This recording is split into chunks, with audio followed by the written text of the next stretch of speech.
When I was 9, my parents made me sleep in the garage because princesses don't deserve beds without earning them. 15 years later, my brother mocked me at a gala, saying, "Did you sneak in through catering?" I looked at him and whispered, "I funded the entire event." The look on his face was priceless, and it was just the beginning. I'm a 24-year-old woman, and growing up in my family was complicated. My parents always put my brother first, and I was constantly treated like an afterthought. Fast forward to today, and I was able to change the entire narrative of my life in a way that made my brother regret ever mocking me. It's a long story, but let me break it down for you. When I was 9, my mom made me sleep in the garage because she said princesses don't deserve beds without earning them. 15 years later, my brother mocked me at a fancy gala, asking if I snuck in through catering. I didn't respond in the way he expected. In fact, I whispered something that shut him up for good. I still can't believe the look on his face. Growing up in a quiet town in Oregon, my family seemed perfect from the outside. My parents, Margaret and Peter, were well respected by the community, and my older brother Caleb was the golden child. He was the star athlete, the one who could do no wrong in my mother's eyes. She had big plans for him, plans that didn't leave much room for anyone else. Especially not for me. I was a shy child, always quiet, always trying to avoid attention. I did what I was told, stayed out of the way, and hoped that, one day, my parents might look at me the way they looked at Caleb. But that never happened. To them, I was just there. I was the spare. The tension between my parents and me started to build when I was about 9. I wasn't even fully aware of what was going on until one evening, my mother came into my room with a stern look on her face. Without warning, she ordered me to get up and follow her. I didn't know where we were going, but I followed her down the stairs and into the garage. I was cold, and I could feel my nerves starting to build. "You're not going to sleep in your room anymore," she said, her voice firm. "Princesses don't deserve beds without earning them." I didn't understand. I was a little girl, just like the other girls I knew at school. Why was I being punished? She pointed to the corner of the garage where a mattress lay on the floor, surrounded by old boxes and some unused furniture. It wasn't much, but it was a bed. Sort of. "From now on," she continued, "you'll sleep here. You'll learn what it means to be truly grateful. Caleb works hard, he earns his place. You're going to do the same." I didn't protest. I was too shocked. I stood there for a moment, trying to make sense of what she was saying. But she didn't wait for any kind of response. She turned and walked away, leaving me in the cold darkness of that garage, with nothing but the dull hum of the fridge to keep me company. I spent every night there after that. The garage was cold, with only a thin blanket to keep me warm, and the mattress was lumpy and uncomfortable. It wasn't what I had known before, with soft sheets and the faint smell of lavender from my mom's cleaning products. It was a cold, harsh reality that I wasn't worthy of the comforts my brother enjoyed. Caleb didn't have to earn his place. He was given everything without question. I was supposed to earn mine, and my mother made sure I knew that every day. As the months passed, my bitterness grew. I stopped asking for things, stopped hoping that my parents would notice me. I stopped trying to be the daughter they wanted, because it became clear to me that nothing I did would ever be enough. My mother's cold stares and constant reminders that I had to earn my worth made me withdraw more and more. I remember walking through the house after school, hearing Caleb's laughter echo from his room. He always had friends over, always seemed to have everything figured out. And there I was, walking past his door with nothing but the smell of garage dust in my nose, my head down, trying not to let anyone see how much it hurt.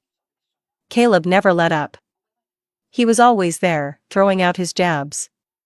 He loved making fun of my situation, like it was some big joke. "Hey, how's the princess doing in the dungeon?" he'd ask as I passed him, his friends laughing behind him. I never responded. What was there to say?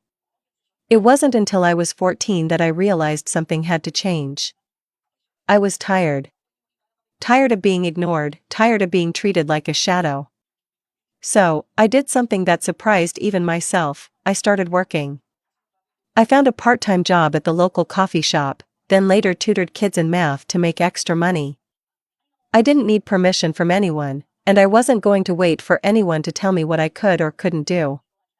Over the years, I saved up. Every penny I earned was another step toward my freedom. And I started to learn what real value was, not just in terms of money, but in myself. I stopped needing their approval.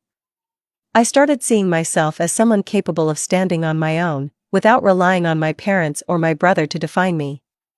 By the time I turned 18, I had enough saved up to pay for college, rent my first apartment, and take control of my own life.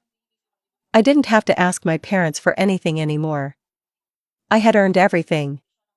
But it wasn't until I was 24 that my family would realize just how much I had changed. The event that really changed everything happened last year. My brother, Caleb, had graduated from college. My mother was, of course, planning a huge celebration. She was throwing an extravagant gala in honor of his accomplishments, an event that would have the whole town talking for weeks.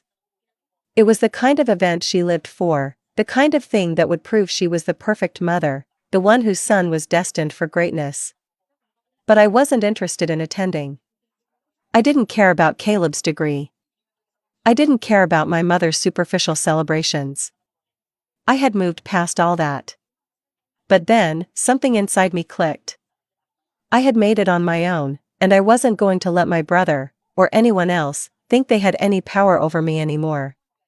So, I did what I never thought I would do. I decided to take control of that gala. I reached out to an event planner I knew through a part-time job I had in college. Over the course of a few weeks, I put together an extravagant event, a charity gala that would not only raise money for local youth programs but also showcase my independence and success. I didn't tell my family. I didn't want them to know until the last possible moment. The night of the gala arrived, and I watched as the guests filtered in. Caleb, of course, had no idea what was happening.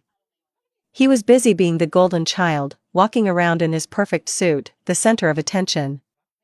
And then I saw him. As he walked by, his eyes caught sight of me standing by the bar, talking to a few guests.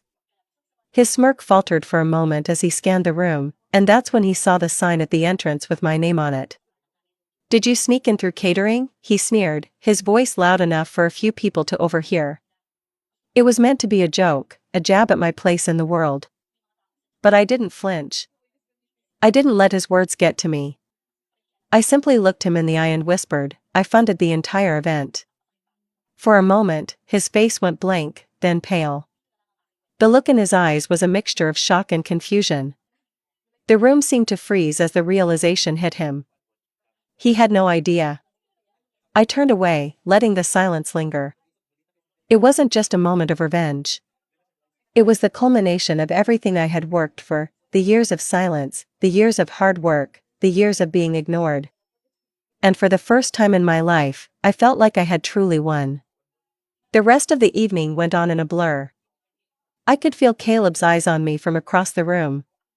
His friends were talking to him, but he was too distracted by the realization that I had completely outplayed him. The same person he'd mocked, the one who had been relegated to the garage, was the one who had orchestrated the most impressive event of the night. But I wasn't interested in reveling in the discomfort I had caused him. I was simply satisfied with the knowledge that I had done something on my own. The gala wasn't just a celebration for the community or my charitable contributions, it was the proof of how far I had come. I had made it, and now, I had a place in the world that didn't rely on my family's approval. As the night continued, I kept my distance from my parents. I had become so used to their neglect and indifference over the years that it felt almost unnatural to be near them, even in such a lavish setting. My mother, Margaret, was busy networking, smiling, and basking in the glow of Caleb's success. She didn't seem to notice the subtle tension in the air. Peter, my father, was just as detached as he always had been, nursing a glass of wine and staring blankly at the crowd.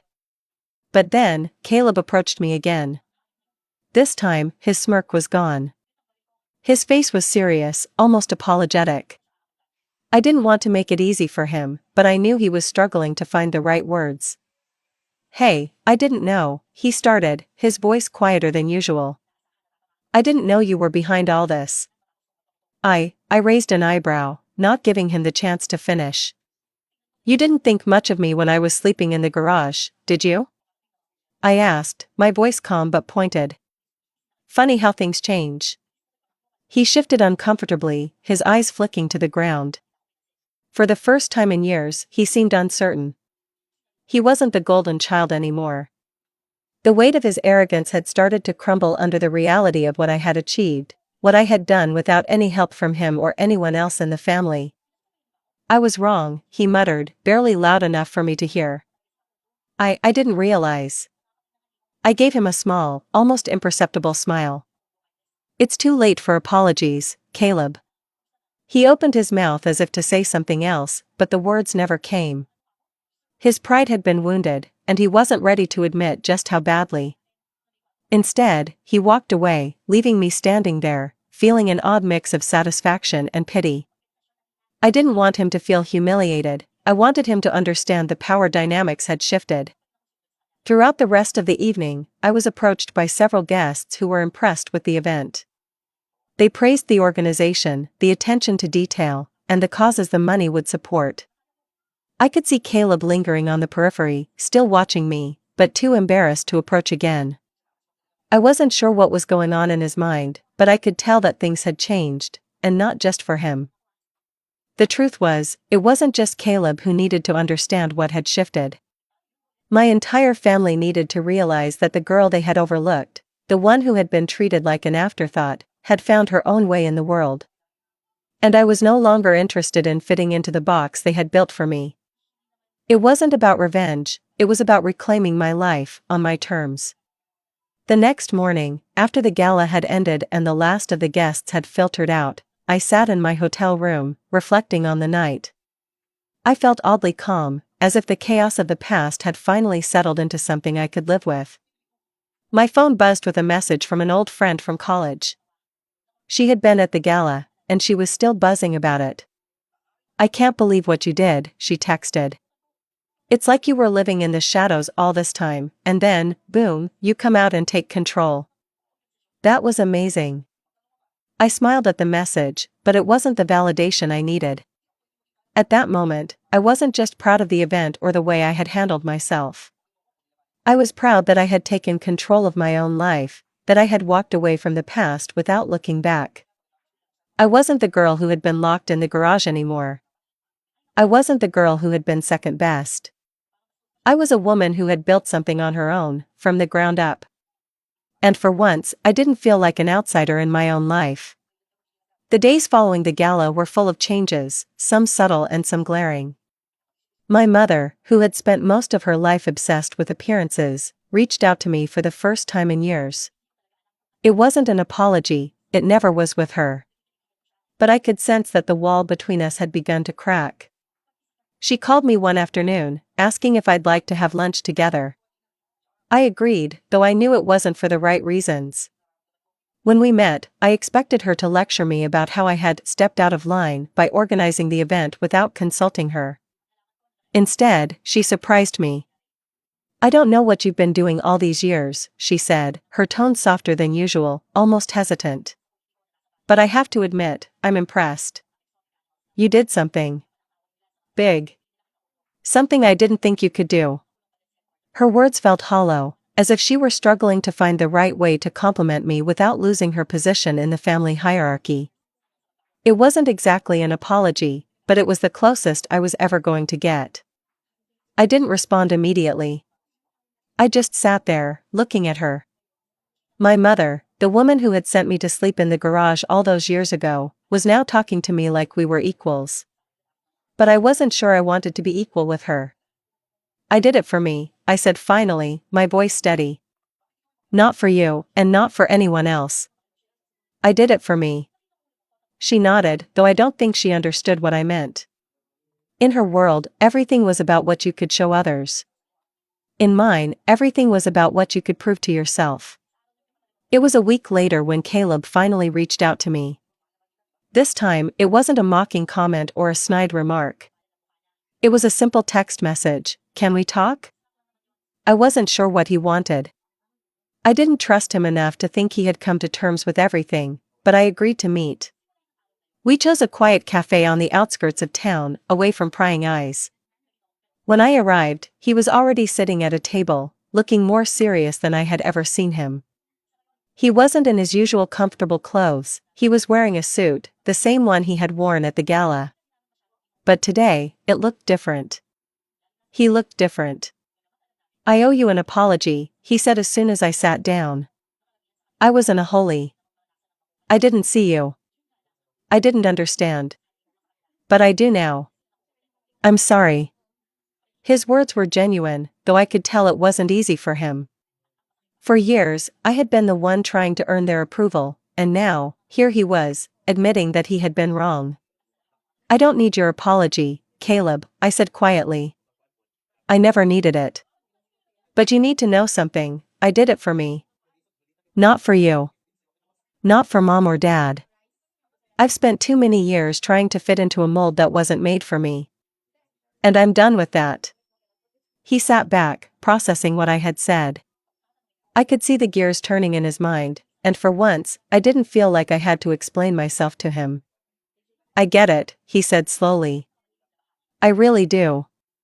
It wasn't the grand reconciliation I had once imagined, but it was enough. We didn't need to become close again. We didn't need to go back to what we once were. All I needed was for him to finally see me, not as the girl in the garage, not as the quiet, forgotten sibling, but as someone who had made it on her own. And, in a way, that was enough. I could finally move on." The weeks following that conversation with Caleb were strange. I didn't feel as if I had suddenly solved all the issues between us.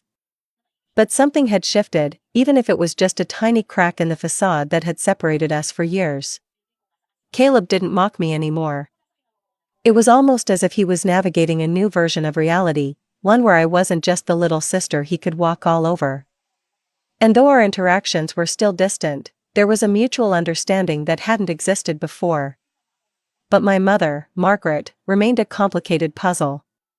She continued to approach me with a strange mixture of pride and distance, always careful not to lose her grip on the family's image. After my success with the gala, it was clear that she wasn't used to having someone in the family who wasn't constantly seeking her approval. It was a shift she couldn't fully understand.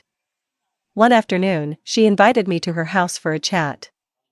Her house, where I had spent so many years feeling out of place, was the same as ever, immaculate, pristine, almost sterile. Every corner screamed perfection, and every inch of it felt like a reminder of my own inadequacies growing up. I wasn't sure what she expected me to say when I walked through that door, but I had learned a long time ago that I didn't need her approval to be proud of myself. She greeted me with a warm smile that almost felt genuine, but I knew better. It was the kind of smile she wore when she was trying to mask something. "Sit down, dear," she said, motioning to the couch in the living room. I did as I was told, though I could feel the tension building between us. "I've been thinking about the gala," she started, her voice softer than usual. "And I have to admit, I was wrong. I never thought you had it in you to pull off something like that. I've always wanted you to be the best version of yourself, but I guess I didn't know what that version looked like until now." Her words weren't an apology, and I didn't expect them to be. They were more like an acknowledgement of something she didn't quite understand. She was trying to say that she was proud of me, but it was clear she didn't fully comprehend what that meant. "I did it for me, Mom," I said, my voice steady. "I wasn't trying to prove anything to you. I didn't need to make you proud. I needed to make myself proud." She paused for a moment, her fingers fidgeting with the hem of her sleeve. I could tell she was uncomfortable with this new dynamic. She had spent so many years being the one in control, the one who set the expectations, and now I was turning that dynamic upside down. I could see the hesitation in her eyes, a hint of realization that maybe she had missed out on something important. But she wasn't ready to say it aloud. "I understand," she finally said, her voice still soft but reluctant. I guess I wanted you to be more like me. To have the same ambitions, the same goals. You wanted me to be someone I'm not," I replied quietly. And I'm okay with that now. I'm not you, and I'm not Caleb. I'm just me. And that's enough. She looked at me for a long moment, almost as if she were trying to piece together what I was saying. It wasn't the kind of conversation I had expected, but it was one that felt long overdue. After a few minutes of silence, she spoke again, her voice more reflective than I'd ever heard it. Maybe I was too hard on you, she admitted, though it felt like a concession rather than a real apology. Maybe I didn't see what you were capable of because I was too focused on Caleb. I wanted you to be perfect, and I didn't realize that perfection doesn't mean the same thing for everyone. I nodded, though I didn't feel the need to respond. I wasn't looking for her validation anymore. I was simply acknowledging that she was starting to see things in a different light. When I left her house that day, I didn't feel like I had won or lost anything. It wasn't a grand moment of reconciliation. But it was progress. It was one small step toward understanding that our relationship, though complicated, could evolve into something less toxic. I wasn't going to chase her approval anymore, but if she could see me for who I was, that was enough. The months passed, and life settled into a strange routine. I continued working on my own projects, building my career, and growing more comfortable in my own skin. I didn't need to keep proving myself to anyone. I was finally living for myself. But as much as I had moved on, Caleb still lingered in the back of my mind. I couldn't shake the feeling that there was something unresolved between us, something that needed to be addressed if we were ever going to move forward as a family. One evening, I ran into him unexpectedly. I was at a coffee shop, grabbing my usual latte, when I spotted him sitting by the window, staring at his phone. It had been a while since we'd spoken outside of family gatherings, and I wasn't sure if I should approach him. But before I could decide, he looked up and saw me. His face softened a bit, though he still seemed guarded. He waved me over, and I hesitated for a moment before walking toward him. "Hey," he said, his voice quiet but not uncomfortable. "Can I buy you a coffee?" I nodded and sat down across from him. We both ordered our drinks, and for the first time in a long while, there was no tension between us. It felt like a neutral ground, a place where we could just be two people who shared a history, not a brother and sister bound by resentment. "I've been thinking a lot," Caleb said after a few moments of silence. "About everything. And about you. I know I've messed up. I know I've treated you badly." I didn't interrupt him. I wanted to hear what he had to say, even though I wasn't sure it would change anything. "I was selfish," he continued. "I thought I could do no wrong. I thought I was the one who mattered. And I never saw how much you were struggling, how much you were trying to find your place in all of this." He motioned between us, his eyes sincere. "I'm sorry. I should have been better to you." I let his words hang in the air for a moment. It was the first time I had ever heard him speak to me like this, and for a moment, I wasn't sure what to make of it. Was it too little, too late? "Why now?" I asked softly, taking a sip of my coffee. "Why the change?" He looked down at his cup, almost as if he were searching for the right words. "I don't know. Maybe I finally realized how much you've done for yourself, how much you've built. I don't want to be the person who keeps holding you back. I want to be there for you now, if you'll let me." His words felt sincere, but I still wasn't sure if I could trust them. Caleb had spent so many years putting me down, mocking me, that part of me wanted to reject him completely. But another part of me, a part that had spent so long yearning for a connection, wanted to believe that maybe, just maybe, things could be different.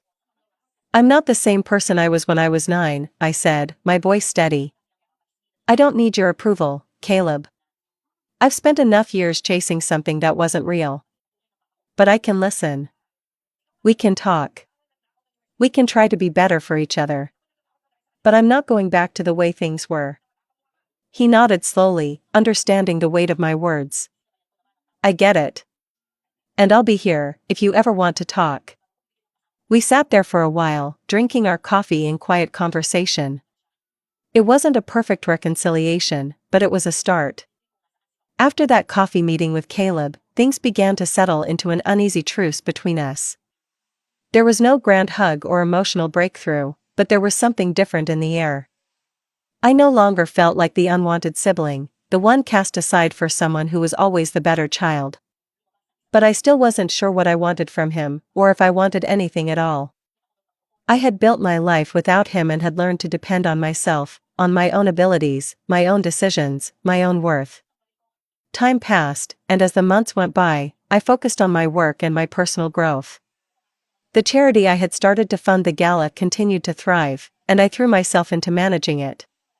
I didn't just want to be known for what I had accomplished, I wanted to leave something behind that could help others, something that would last.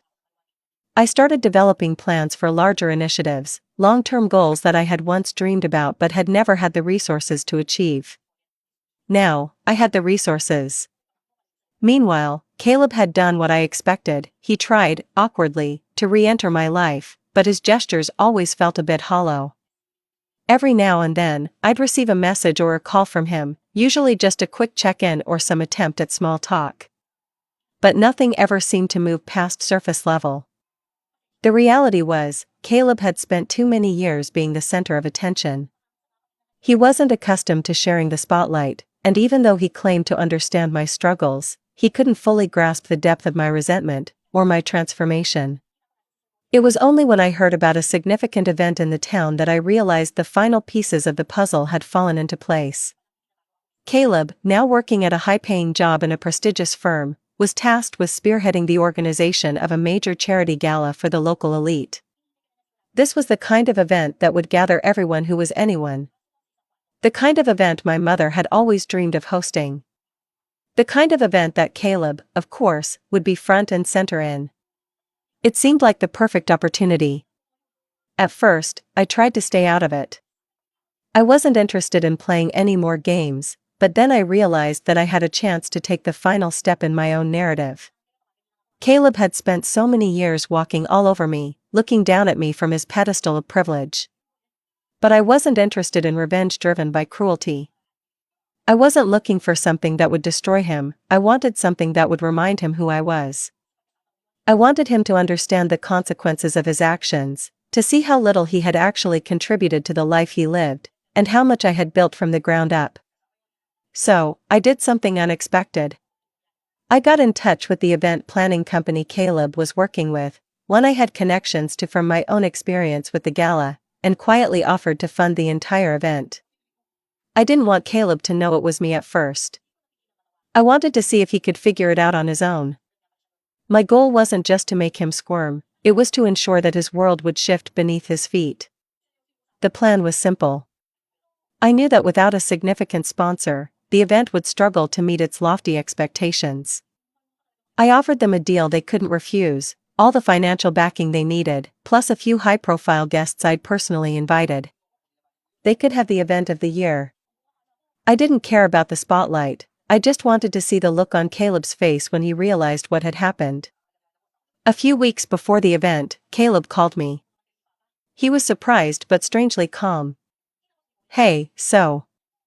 I guess I should have asked you earlier," he said, almost sheepishly. "We're in a bit of a bind here. We're missing some key sponsors, and things are getting tight." I could hear the stress in his voice, the uncertainty. For once, he wasn't the confident, smooth operator I'd always seen him as. I almost felt sorry for him.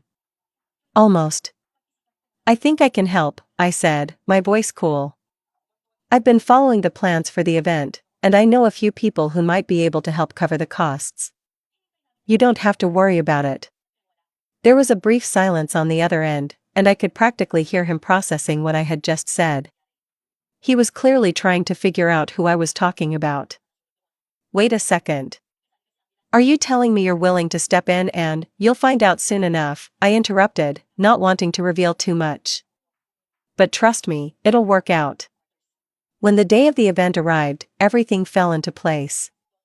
Caleb and his team arrived at the venue, scrambling to finalize preparations, unaware of the full scale of what was about to unfold. As the guests began to arrive, Caleb was in the thick of it, checking the guest list and making sure everything was running smoothly. The event was extravagant, just as he had hoped. The room was filled with well-dressed people, chatter and laughter echoing through the space. Caleb moved among the guests, his usual smug smile fixed in place. But then the announcement came. The organizers stepped up to the microphone and made the official announcement that would change everything. We would like to thank our primary sponsor for this evening's event, Ms. Evelyn Hartley. Caleb froze. His face shifted from the confident smile he had been wearing to a blank stare. His eyes darted around the room, as if he was trying to process what was happening. He stood there, motionless, as the realization hit him. I had done it. The crowd began clapping politely, not understanding the full weight of what had just occurred. Caleb, however, was struggling to regain his composure. He was stunned, unable to move or speak. I could see him from across the room.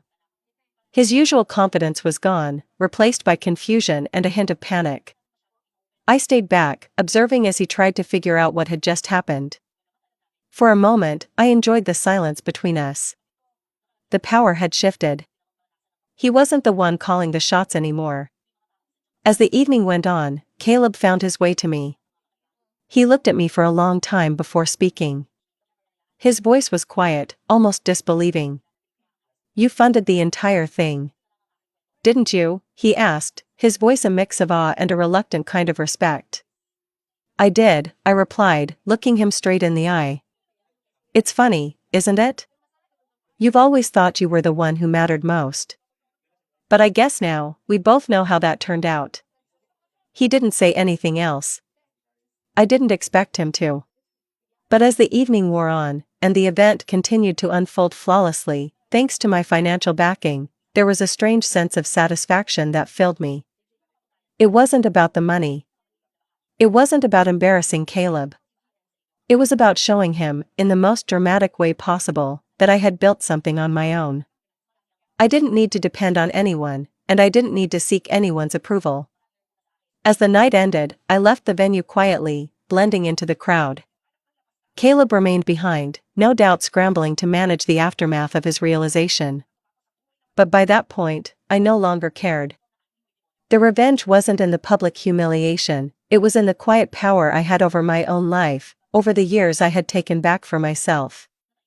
It had always been about me. And now, Caleb knew. The look on his face was priceless.